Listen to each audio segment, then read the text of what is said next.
బ్రౌన్కి surgery చేసుకున్న కోవూరుకు చెందిన Chejarla సీతారామరెడ్డిపై police ఎట్టి ప్రభావతి దాడి చేసిందని పోలీస్ కేసు నమోదైంది.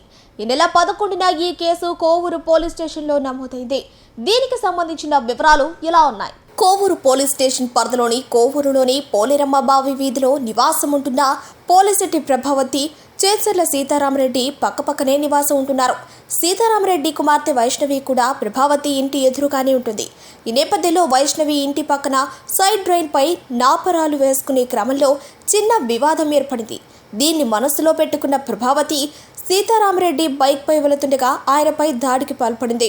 సమీప ప్రాంతంలో ఉన్నవారు సీతారామరెడ్డిని రక్షించినట్టు ఈ కేసు సారాంశం.